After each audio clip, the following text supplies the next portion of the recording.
हे guys, welcome back once again. So दोस्तों, आज की कहानी जो एक्सप्लेन करने जा रहे हैं उसका नाम है ब्लैक वाटर लेक। तो कहानी शुरू होती है ब्लैक वाटर लेक से, जहाँ में बताया जाता है कि ये पूरी कहानी एक सच्ची घटना पर आधारित है। यहाँ से सीन शिफ्ट होता है एडम, ग्रे और जूली पर। ये लोग अपने घर से पिकनिक के लिए आज एक जू में जा रहे हैं। तो यहाँ हम आपको बता दें कि एडम और ग्रे असल में एक कपल है और जूली ग्रे की बहन है। तो इन तीनों लोगों ने कई दिनों से एक साथ टाइम स्पेंड नहीं किया था, तो आज इनका प्लान है कि ये जू में थोड़ा टाइम साथ बिताएंगे। कुछ ही देर की ड्राइव के बाद ये लोग फाइनली जू में एंटर करते हैं, जहाँ पर पहले से बहुत ज्यादा भीड़ जमा है, क्योंकि सभी लोगों को एक अलग ब्रीड के क्रोकोडाइल को देखने के लिए आए हैं, जिन्हें स्पेशली एशियन कंट्री से मंगाया गया है। वो तीनों उसी जगह में काफी एंजॉय करते हैं और थोड़ी देर में अंधेरा हो जाता है और तीनों को हम एक कैफे में देखते हैं, जहाँ जूली पूछती है कि अब हम कल कहाँ जाएंगे। तो एडम उन्हें जू से थोड़ी दूर पर एक ब्लैक वाटर लेक के बारे में बताता है, जो बहुत ही खूबसूरत रिवर है, और वो कहता है कि कल हम वहीं पर जाएंगे। यहाँ उसी रिवर की बात हो रही है जिसे हमने कहानी की शुरुआत में देखा था,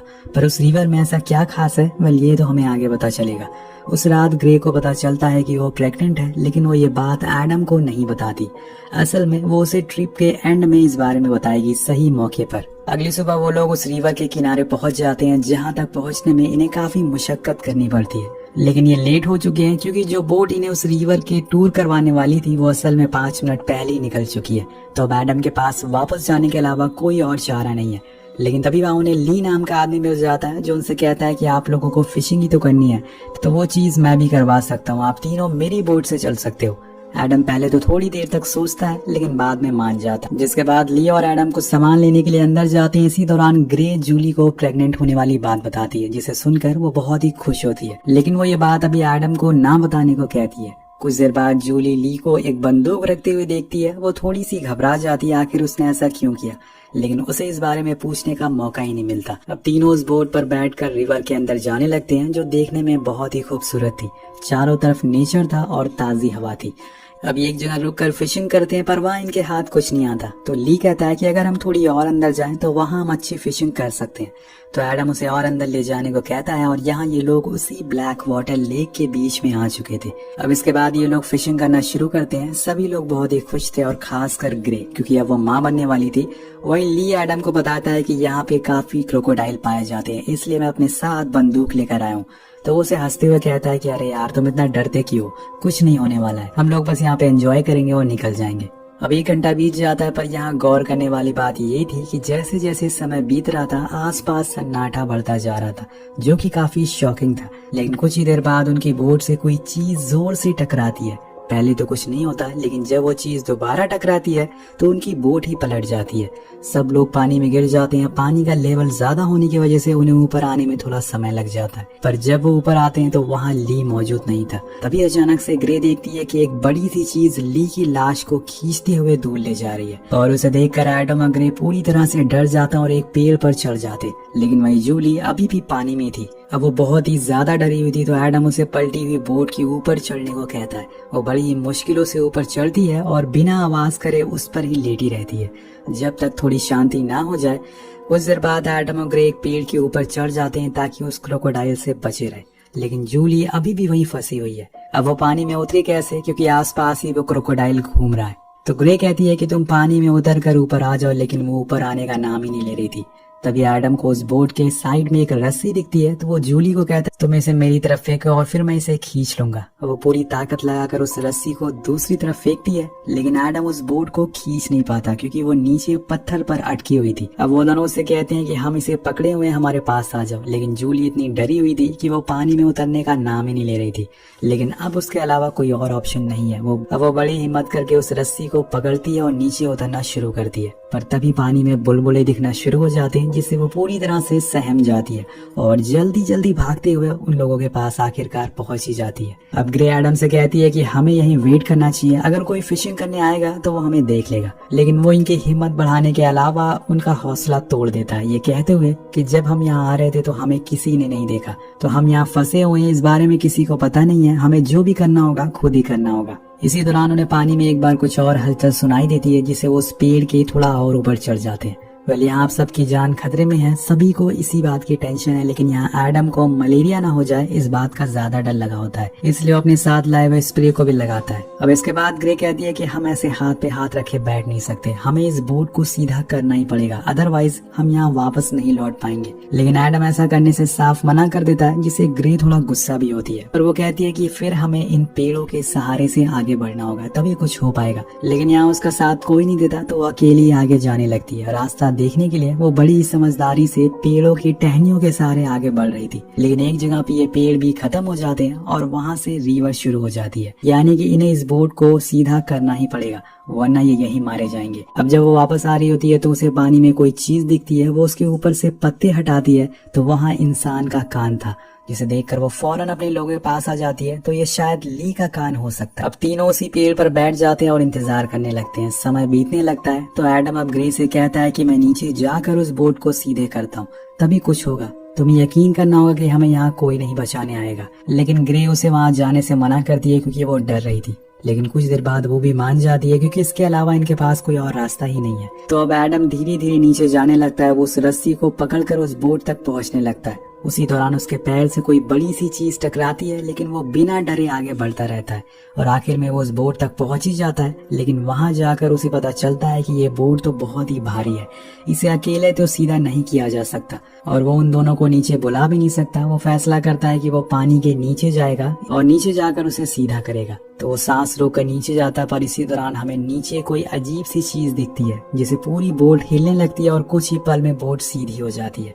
लेकिन एडम ऊपर नहीं आता। अब ये देखकर ग्रे घबरा जाती है, पर तभी अचानक से एडम ऊपर आ जाता है, जिससे कि उसकी सांस में सांस आती है, पर ज्यादा देर तक नहीं।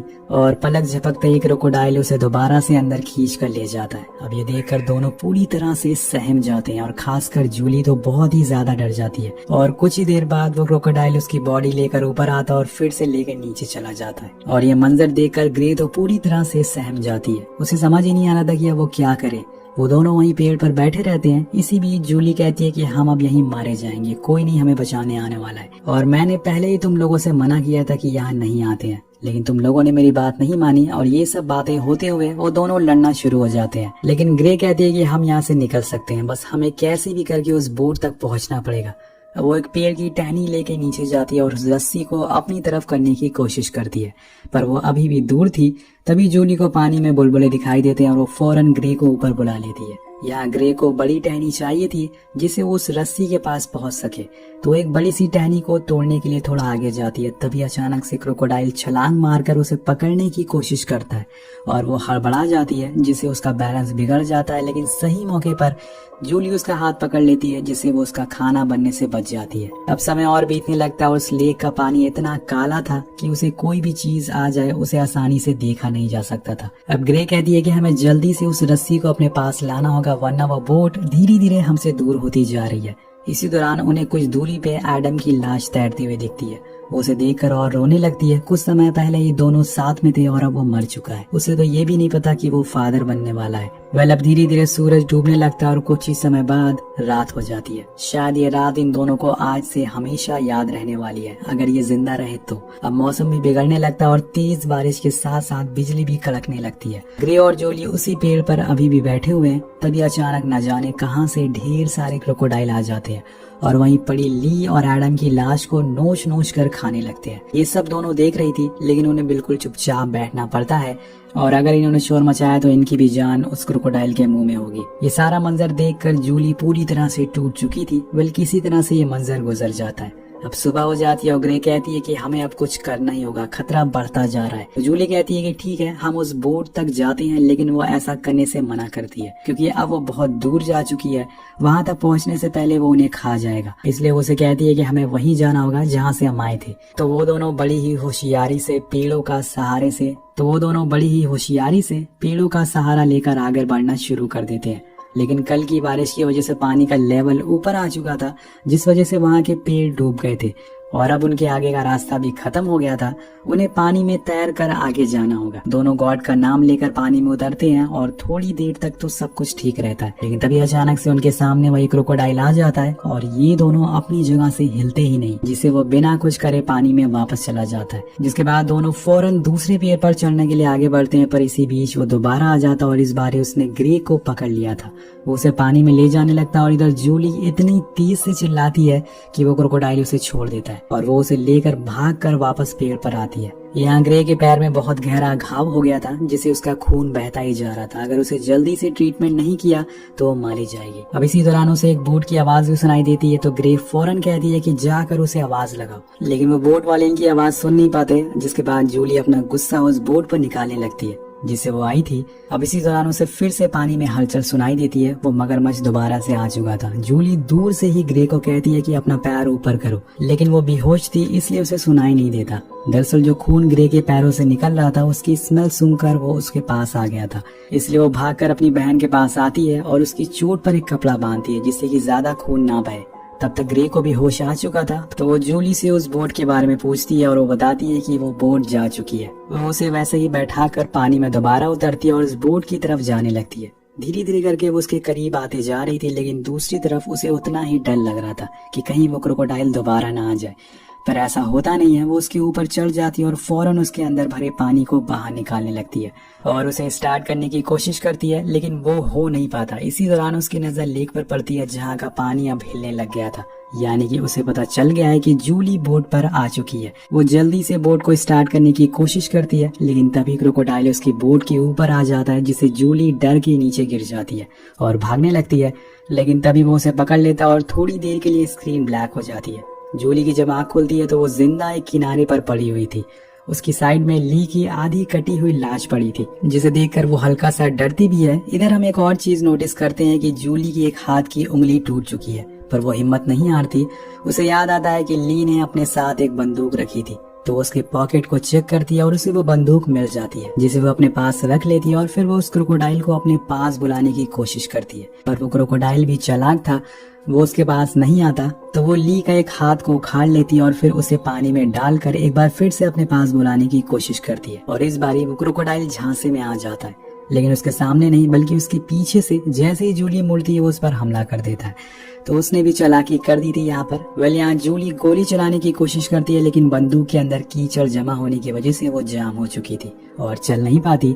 जूली अब भागना शुरू करती है पानी में। वो क्रोकोडाइल भी उसके पीछे पीछे था। कुछ ही देर बाद क्रोकोडाइल उसके करीब आकर उसे पकड़ लेता है और फिर बड़ी ही तेजी से उसे नीचे ले जाने लगता है। लेकिन तभी अचानक से एक गोली चलने की हम आवाज सुनाई देते हैं और बूम, जिसके बाद दोनों ऊपर आ जाते हैं और जूली ने आखिरकार उस क्रोकोडाइल को गोली मार दी थी, जिससे कि उसकी जान बच गई थी। वो फौरन बोट लेके ग्रे के पास आती है, पर तभी वो देखती है कि खून बहने की वजह से ग्रे की मौत हो गई है। अब ये देखकर वो पूरी तरह से टूट जाती है और उसको पकड़कर रोने लगती है। लेकिन यहाँ पर वो उसकी लाश को उसी बोट पर रख लेती है और फिर वहाँ से खुद उसे चलाकर टाउन आ जाती है। और इसी तरह से उसने खुद की जान बचा ली थी अपनी हिम्मत की मदद से।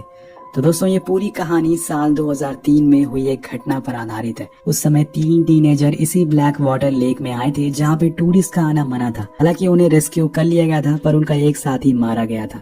वो पूरे 22 घंटे तक ऐसे ही पेड़ पर बैठे रहे थे। अब इन लोगों ने 3 गलतियां की थी। एक तो इस ट्रिप पर अपना फोन लेकर नहीं आए थे। दूसरा, इन्होंने उस फेरी का वेट नहीं किया था। अगर कर लेते तो आज ये नौबत नहीं आती। तीसरी गलती, ये जिस जगह पर फंसे हुए थे वहाँ टूरिस्ट का जाना मना था, पर फिर भी ये लोग वहाँ गए। तो मेरा सवाल आपसे, अगर आप ऐसी जगह पर फंस जाते हैं तो पहला काम क्या करेंगे खुद की जान बचाने के लिए? नीचे कमेंट करके हमें जरूर बताएगा। वेल, इस वीडियो पे एम करते हैं 250 कमेंट का। कमेंट जरूर करेगा। मिलते हैं आपसे अगली वीडियो में। Thank you so much watching. Peace out.